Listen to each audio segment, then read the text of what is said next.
नमस्ते दोस्तों आज की ये वीडियो काफी महत्वपूर्ण बात पर आधारित है। एक ऐसी बात जो लगभग हर इंसान अपने जीवन में महसूस करता ही है, और वो है मजबूरियां। आज के इस वीडियो में हम जानेंगे मजबूरी को देखने का सही तरीका क्या है। मजबूरियां जीवन का एक महत्वपूर्ण हिस्सा है और हमारे जीवन में अक्सर आती हैं। मजबूरी एक व्यक्ति के जीवन में ऐसी स्थिति को दर्शाती है जहां व्यक्ति अक्सर बिना अपनी इच्छा के कुछ करने में सीमित रह जाता है, क्योंकि उनके पास कोई दूसरा विकल्प नहीं होता। ऐसी स्थिति में हम जो करना चाहते हैं हम वो चाह कर भी नहीं कर पाते। ये एक ऐसी स्थिति होती है जहां पर व्यक्ति अपने मन के अनुसार चुनाव नहीं कर सकते और अपने हथियार डाल देते हैं। मजबूरी में हमें अक्सर वही करना पड़ जाता है जो हमारे सामने रखा गया हो, न कि वो जो हम करना चाहते हैं। ये मजबूरियां हमारी आर्थिक, सामाजिक, पारिवारिक और व्यक्तिगत स्थितियों से जुड़ी होती हैं। कुछ लोग मजबूरी से कोसों दूर भागते हैं और कुछ लोग उनका डटकर सामना करते हैं। मजबूरी से निपटने के लिए नए तरीके ढूंढते हैं। तो चलिए इस कहानी के माध्यम से जानते हैं कि कैसे हम अपने जीवन की किसी मजबूरी को एक अवसर में बदल सकते हैं। ये कहानी एक व्यक्ति के बारे में है जो बहुत दुखी था। एक समय की बात है, एक छोटे से गांव में एक आदमी रहता था। वो गरीब था और उसके पास केवल एक छोटा सा घर और छोटी सी जमीन थी। उसका जीवन कठिनाइयों से भरा रहा था और उसकी मजबूरी उसे दिन रात परेशान किया करती थी। अपनी पत्नी और एक बेटा होने के बावजूद वो आदमी बड़ा ही अकेला महसूस करता है। वो मन ही मन सोचता रहता कि मेरे जीवन में कितनी मजबूरियां हैं। मुझे अपने घर का खर्च चलाने के लिए रोज काम पर जाना पड़ता है। अगर मैं काम नहीं करूंगा तो मेरा परिवार क्या खाएगा, मेरा घर कैसे चलेगा। मेरे बेटे के जीवन में अच्छा भविष्य लाने के लिए मुझे मजबूरन काम करना पड़ता है। उसे अपना काम एक बोझ लग रहा था और ये सोचकर वो बहुत दुखी था। एक तरफ जहां लोग उस गांव के तालाब पर मस्ती करने आते और अपने दोस्तों के साथ सुकून भरा वक्त गुजारने आते हैं, वहीं इस आदमी को वहां मजबूरन मछलियां पकड़नी पड़ती ताकि उसके घर के खर्चों में खाने पर होने वाला खर्च कम हो सके और उसका परिवार तालाब से पड़ी हुई मछलियों से अपना पेट भर सके। वो आदमी मजबूर था और वो अपने परिवार को खुश देखना चाहता था, पर उसकी मजबूरियों ने उसके घर से सुख और शांति को खत्म ही कर दिया था। उसे ऐसा लग रहा था कि अपने जीवन में इतनी सारी कमियों के कारण वो कभी खुश नहीं रह पाएगा। एक दिन इसी बात से परेशान होकर वो एक पेड़ के नीचे बैठकर रो रहा था। तब भी एक बौद्ध भिक्षु उसकी ओर आ रहे थे। बौद्ध भिक्षु ने देखा कि उसके चेहरे पर बहुत सारे गम थे। उन बौद्ध भिक्षु ने देखा कि वो व्यक्ति दुखी होकर फूट फूट कर रो रहा था। बौद्ध भिक्षु ने उस व्यक्ति के पास जाकर पूछा, क्या हुआ बेटा, तुम इतने परेशान क्यों हो? उस आदमी ने बौद्ध भिक्षु की ओर देखा। वे बौद्ध भिक्षु साधारण कपड़ों में थे और उनको देखकर व्यक्ति सोचने लगा, भला ये साधु मेरी क्या मदद कर पाएंगे। व्यक्ति ने उनसे कहा, तुम तो एक साधु हो, भला तुम क्या मदद करोगे मेरी? मैं पहले से ही अपनी मजबूरी के कारण काफी परेशान हूँ, मुझे अकेला छोड़ दो। बौद्ध भिक्षु उस व्यक्ति से कहते हैं, बेटा इतना दुख तुम अकेले क्यों सहन कर रहे हो? मुझे बताओ क्या हुआ, शायद मैं तुम्हारा दुख दूर कर सकूं। वो व्यक्ति उन बौद्ध भिक्षु से कहता है, आप मेरा दुख दूर करोगे, आप मेरी मजबूरी से मुझे मुक्त कैसे कर सकते हो? आपको तो खुद नहीं पता कि मजबूरियां क्या होती हैं। आपको कौन सी मजबूरी का सामना करना पड़ा अपने जीवन में। अब क्या जानो मजबूरी, आपको किस बात की चिंता, आप तो काम भी नहीं करते, आपको तो किसी परिवार का ध्यान भी नहीं रखना। मुझे तो दिन रात काम करके अपने परिवार की जिम्मेदारी उठानी पड़ती है। बौद्ध भिक्षु उस आदमी के कड़वे शब्द सुनकर भी शांत रहे। वे समझ गए कि ये आदमी अपने जीवन में अपने कामों और मजबूरी को बुरा समझता है और इसी कारण ये काम को बोझ समझकर मन से किसी भी काम को नहीं कर पा रहा है। बौद्ध भिक्षु हंसकर कहते हैं, मैं तुम्हारी मजबूरी को एक ताकत बना सकता हूँ। तुम्हें कभी भी काम करने में बोझ महसूस नहीं होगा। तुम अपने परिवार के लिए काम करना कभी बोझ नहीं मानोगे। मैं तुम्हें एक ऐसा रास्ता बताऊंगा जिससे तुम हर काम खुशी खुशी करोगे, लेकिन तुम्हें पहले मेरा काम करना होगा। क्या तुम तैयार हो? वो आदमी बौद्ध भिक्षु की बातों को लेकर सोच में डूब गया। बौद्ध भिक्षु ने कहा कि एक ऐसा रास्ता है जिससे तुम हर काम खुशी खुशी कर सकते हो और उसके बदले में तुम्हें केवल एक काम करना है। वो आदमी सोचने लगा कि क्या ये सच है? ऐसा कुछ इन साधु को पता भी होगा या ये साधु बस मुझे पागल बना रहे हैं? आदमी ने कुछ देर सोचकर उन बौद्ध भिक्षु को मना किया, ये कहते हुए कि मुझे नहीं लगता कि आप ऐसा कुछ बता सकते हो। आदमी मना करके वापस घर लौट आया। कुछ दिनों तक तो उसके दिमाग में उन बौद्ध भिक्षु की बातें घूमती रही, लेकिन धीरे धीरे वो उन बौद्ध भिक्षु और उनकी बातों को भूलता गया। उसके दिमाग से बौद्ध भिक्षु भी धीरे धीरे निकलते गए। वो फिर से अपने रोज के दिनचर्या में वापस चला गया। फिर कुछ महीनों बाद उसे एक दिन अपना मित्र मिला। उसका मित्र उससे कहता है, हमारे गांव में एक बड़े ज्ञानी साधु प्रवचन देने आ रहे हैं। वे जो भी कहते हैं वो करके दिखाते हैं। वे बहुत बुद्धिमान हैं। उसका मित्र उस आदमी से कहता है, तुम भी चलो मेरे साथ, तुम्हें वहां आनंद आएगा। कभी तो अपने लिए कुछ समय निकाल लिया करो, तुम कितनी मेहनत करते हो। वो आदमी सोचता है, मैं तो वैसे ही अपने रोज के काम में मगन रहता हूँ, मेरा मित्र सही तो कह रहा है, कभी अपने लिए भी समय निकालना चाहिए। वो अपने मित्र के साथ उन बौद्ध भिक्षु के उपदेश को सुनने और वहां जाने के लिए राजी हो जाता है। अगले दिन वो व्यक्ति अपने मित्र के साथ उस आश्रम में जाता है। वहां उसे वही बौद्ध भिक्षु दिखते हैं जो उसे उस दिन काम को खुशी खुशी करने का मार्ग बताने का वादा कर रहे थे। मित्र से बात करते समय उसने पूछा कि क्या यही वे साधु हैं जिनके उपदेश हम आज यहाँ सुनने आए हैं? उसके मित्र ने कहा कि हाँ, ये बौद्ध भिक्षु वाकई महान है, उनके पास तो स्वयं राजा भी ज्ञान लेने आते हैं। पर आदमी अपने मित्र से कहता है कि मैं इन बौद्ध भिक्षु से मिल चुका हूँ। फिर वो आदमी अपने मित्र को सारी बात बताता है।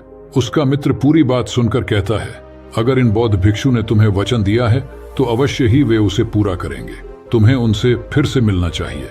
आदमी फिर मन ही मन ये सोचता है कि क्या मेरा अब उनसे मिलना ठीक रहेगा, मैं उन बौद्ध भिक्षु के पास जाऊं या नहीं, वे मेरे बारे में क्या सोचेंगे। परंतु अब उसके मन में ये विश्वास था कि वे बौद्ध भिक्षु उस दिन उसे पागल नहीं बना रहे थे, और अगर थोड़ी सी भी उम्मीद है कि मैं एक ऐसा रास्ता जान जाऊंगा जिससे मुझे कोई भी मजबूरी, कोई भी पीड़ा छोटी लगने लगेगी और मैं उस काम को खुशी खुशी करूंगा, तो ये मुझे जानना ही है। फिर भले ही मुझे उन साधु के सामने शर्मिंदा ही क्यों ना होना पड़े, चाहे कुछ भी हो, मैं इस मौके को अपने हाथ से जाने नहीं दूंगा। यही सोचकर वो आदमी उन साधु से मिलने का निश्चय करता है। उपदेश समाप्त होते होते शाम हो चुकी थी। जैसे ही उपदेश समाप्त हुए, सब लोग आश्रम से बाहर जाने लगे। वो आदमी उन बौद्ध भिक्षु के पास जाता है और कहता है, गुरुदेव, क्या आपको याद है मैं आपको मिल चुका हूँ। मुझे माफ करना, मैंने आपको उस दिन काफी भला बुरा कहा और मैं उस वजह से बहुत शर्मिंदा भी हूँ। मुझे अब बहुत पछतावा हो रहा है, परंतु क्या आप मुझे वो मार्ग बता सकते हो जिससे मैं खुशी खुशी काम करूं? मैं आपका कोई भी काम करने के लिए तैयार हूं। साधु हंसते हुए कहते हैं, मुझे याद है तुम वही आदमी हो जो उस दिन दुखी हालत में मुझे मिला था। ठीक है, मैं अपना वादा पूरा कर दूंगा, लेकिन अब शाम हो चुकी है और मैं पूरे दिन उपदेश देकर थक गया हूँ। तुम मुझे कल सुबह इसी आश्रम के बाहर मिलना। वो आदमी बहुत खुश होता है और कहता है, जी गुरुदेव, मैं कल सुबह आपसे मिलने आ जाऊंगा। सुबह होते ही वो आदमी उस आश्रम के बाहर उन बौद्ध भिक्षु से मिलने जाता है। जब वो आदमी वहां पहुंचता है तो गुरु दरवाजे पर रुके होते हैं। वो व्यक्ति उन साधु के पास जाता है और कहता है, गुरुदेव, मैं तैयार हूं। बौद्ध भिक्षु उस व्यक्ति से कहते हैं, बेटा, मुझे अपना वादा याद है जो मैंने तुमसे किया था, परंतु तुम्हें समझने के लिए मुझे तुमसे काम करवाना पड़ेगा। वो आदमी उन बौद्ध भिक्षु से कहता है, जी गुरुदेव, मैं कुछ भी करने के लिए तैयार हूं। आपका काम क्या है जो मैं कर सकता हूं, मुझे बताइए। वे बौद्ध भिक्षु उसे पास के तालाब के पास ले जाते हैं। वहां एक बड़ा सा पत्थर था जो पानी के बहाव को रोक रहा था। साधु उस व्यक्ति से कहते हैं, बेटा, क्या तुम्हें यह पत्थर दिख रहा है जिसने पानी के बहाव को रोका हुआ है? व्यक्ति कहता है, हाँ गुरुदेव। फिर बौद्ध भिक्षु कहते हैं, तुम्हें इस पत्थर को यहां से हटाना है। जैसे ही तुम इस पत्थर को हटाओगे, तुम्हें तुम्हारे प्रश्नों के उत्तर मिल जाएंगे। व्यक्ति कहता है, लेकिन गुरुदेव, ये कैसे मुमकिन है? ये तो इतना बड़ा पत्थर है, मैं इसे कैसे हटाऊंगा? और फिर इस पत्थर को हटाने से मुझे मेरे प्रश्नों के उत्तर कैसे मिल जाएंगे? बौद्ध भिक्षु कहते हैं, तुमने कहा था कि तुम मेरा कोई भी काम कर दोगे। तुम्हें इस पत्थर को हटाना ही पड़ेगा, अन्यथा मैं तुम्हें तुम्हारे प्रश्नों का उत्तर कभी नहीं बताऊंगा। अब मैं अपने आश्रम जा रहा हूँ। जब तुम ये काम कर दोगे तो उसके बाद तुम मुझसे मिलने आना। इतना कहकर बौद्ध भिक्षु अपने आश्रम की ओर चले गए। उस आदमी ने सोचा, मुझे ये समझ नहीं आ रहा है कि गुरुदेव मुझे इस पत्थर को हटाने का काम क्यों दे रहे हैं, लेकिन जो कुछ भी हो, मेरी समस्याओं का हल तो मुझे चाहिए। मैं अपने जीवन से बहुत दुखी हूँ और अगर इस पत्थर को हटाने से मुझे गुरुदेव उत्तर बता देंगे तो ठीक है। गुरुदेव अगर मुझे ये करने को कह रहे हैं तो इसमें जरूर कोई बात होगी। इतना सोचकर उस आदमी ने उस पत्थर को अपने हाथों से हटाने का प्रयास शुरू किया, लेकिन वो पत्थर इतना विशाल और भारी था कि वो थोड़ा भी नहीं हिला। कुछ देर बाद थक हार कर उसने अपने पीठ के बल पर लेटकर फिर से प्रयास किया और उस पत्थर को हटाने की कोशिश की। उसने देखा कि वो पत्थर थोड़ा सा अपनी जगह से हिल गया, पर जैसे ही वो थोड़ा सा सीधा हुआ, वो पत्थर फिर से अपनी जगह पर वापस आ गया। उस आदमी का आत्मविश्वास टूट गया। वो मन ही मन सोचता है कि ये कैसा काम दिया है मुझे इन बौद्ध भिक्षु ने। ये पत्थर तो हिलने का नाम ही नहीं ले रहा। बाहर बहुत धूप थी और वो आदमी पसीने में भीग जाता है। वो आदमी बीच में ही रुक जाता है, पर फिर उसे उन बौद्ध भिक्षु की शर्त याद आती है जिसके मुताबिक अगर वो उनका काम नहीं करेगा तो उसे वो नहीं मिलेगा जो वो चाहता है। ये काम करना भी एक प्रकार की मजबूरी ही थी। काफी समय बीत जाने के बाद उस आदमी ने पास में ही एक पेड़ देखा और उसे उस पेड़ को देखते ही एक तरकीब सूझी। उसने सोचा, क्यों ना मैं एक लकड़ी के टुकड़े को पत्थर के नीचे फंसाकर उस लकड़ी पर अपना वजन रखता हूँ। इससे मुझे कम जोर लगाना होगा और लकड़ी बड़ी और मजबूत होने के कारण उसका परिणाम ज्यादा होगा। वो आदमी तुरंत ही एक बड़ी और विशाल लकड़ी तोड़ने में लग जाता है। जैसे तैसे उस आदमी ने एक बड़ी लकड़ी उस पेड़ से निकालकर उसकी सारी छोटी टहनियों और पत्तियों को तोड़कर एक सीधी लकड़ी तैयार की जिसे वो इस्तेमाल कर सके। फिर उसने उस पत्थर के अगल बगल एक खड्डा खोदा जहां वो उस लकड़ी को डाल सके। उस आदमी ने लकड़ी का एक छोर उस पत्थर के नीचे फंसाया और फिर वो आदमी अपने हाथों में 2 बड़े पत्थर लेकर उस लकड़ी के दूसरे छोर पर बैठ गया और देखते ही देखते वो पत्थर अपनी जगह से हट गया और पानी का बहाव फिर से चालू हो गया। वो आदमी बहुत खुश हुआ, उसे आत्मविश्वास महसूस हुआ। वो दौड़ता हुआ उन बौद्ध भिक्षु के पास गया और बोला, गुरुदेव, मैंने कर दिखाया, मैंने उस पत्थर को हटा दिया और मैंने अपना वचन भी पूरा कर दिया। बौद्ध भिक्षु उस आदमी की पूरी बात सुनने के बाद कहते हैं, तुमने अच्छा काम किया, मेहनत की, तुमने तरकीब भी निकाली और तुमने अपने दिमाग का भी इस्तेमाल किया। लेकिन मुझे एक बात बताओ, क्या तुम्हें लगा था कि तुम ये काम कर पाओगे? आदमी कहता है, नहीं गुरुदेव, मुझे नहीं लगा था कि मैं इतना बड़ा पत्थर हटा पाऊंगा। बौद्ध भिक्षु पूछते हैं, क्या लगता है तुम्हें, तुम ये सब क्यों कर पाए? आदमी जवाब देता है, क्योंकि यही आपकी शर्त थी, अगर मैं नहीं करता तो मुझे अपना जवाब कभी नहीं मिलता। बौद्ध भिक्षु कहते हैं, तो तुम ये कह रहे हो कि ये काम करना तुम्हारी एक मजबूरी थी? आदमी कहता है, हाँ, लेकिन आप एक ही चीज क्यों पूछ रहे हो? इस पर बौद्ध भिक्षु कहते हैं, मैं तुम्हें यही तो समझना चाहता था। जिस तरह आज तुम्हारे सामने वो पत्थर हटाने की मजबूरी थी, इसी तरह तुम्हारे जीवन में भी तुम्हारे सामने कई मजबूरियां आएंगी। बौद्ध भिक्षु आगे कहते हैं, मजबूरियां ही तुम्हें वो काम करवाती हैं जो तुम्हें नहीं लगता कि तुम वो कर सकते हो। तुम्हारी मजबूरियां तुम पर बोझ नहीं है, बल्कि मजबूरी के कारण तुम जिंदा भी हो। तुम खुद सोचो, अगर तुम्हारे ऊपर मजबूरियां ना होती और काम करके अपने परिवार के लिए कमाई करने की कोई पाबंदी ना होती, तो क्या तुम अपने घर से बाहर भी निकलते? नहीं ना, तुम एक ही जगह बस आराम से बैठे रहते। लेकिन क्या ऐसा आराम करना ठीक है? क्या तुम्हारे शरीर में बीमारियां नहीं आ जाती? तुम अपनी मजबूरी के कारण काम करते हो जिससे तुम स्वस्थ और तंदुरुस्त रहते हो। जहां तुम पहुंचाना चाहते हो, ये मजबूरियां ही तुम्हें वहां का रास्ता दिखा सकती हैं। वो हमें बताती हैं कि हमें क्या करना चाहिए उस लक्ष्य तक पहुंचाने के लिए। तुम्हारी समस्या ये नहीं है कि तुम्हारे ऊपर मजबूरियां हैं, बल्कि तुम्हारी समस्या ये है कि तुम उन मजबूरियों को एक बोझ समझ रहे हो। हमारी मजबूरी हमारे लक्ष्य को प्राप्त करने में हमारे लिए एक माध्यम बन सकती है और हमें नई दिशा में ले जा सकती है। जैसे कि तुमने लकड़ी का उपयोग किया ताकि उस पत्थर को हटा सको, ऐसा ही कुछ हमारे साथ जीवन में भी होता है। जब हमसे ऊंचे स्तर के लोग, जैसे कि हमारे बॉस या फिर माता पिता या फिर कोई गुरु, हमें कोई कठिन काम देते हैं, तो हमें लगता है कि ये काम हमारे लिए बहुत मुश्किल है। उदाहरण के रूप में, जब हमारे बॉस हमें एक बड़े और कठिन काम को संभालने का काम देते हैं, या जब तुम्हारे व्यापार में कोई विरोधी व्यापारी तुम्हारी तकलीफ बढ़ा देता है जो तुम्हारे लिए मुश्किल होता है, तो तुम कैसे उसका सामना करोगे? अक्सर हम नहीं चाहते कि ऐसी समस्याएं हमारे सामने आएं, लेकिन सच्चाई तो ये है कि वो हमारे सामने है और हमें हमारे लक्ष्य को प्राप्त करने से रोक रही है। क्या लगता है आपको, ज्यादातर लोग इस स्थिति में क्या करते होंगे?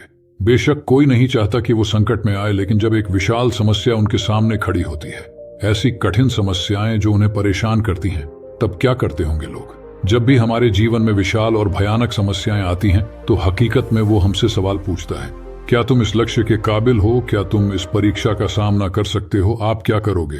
क्या होगा आपका उत्तर? जब आपके सामने एक समस्या खड़ी हो जाती है जिसका समाधान आपके लिए मुश्किल होता है, क्या आप भाग जाएंगे? क्या आप अपने लक्ष्य को किस्मत के हाथों छोड़ देंगे? अगर हम इतिहास की ओर देखें तो हजारों लोगों ने इन सारे प्रश्नों का उत्तर ना में दिया।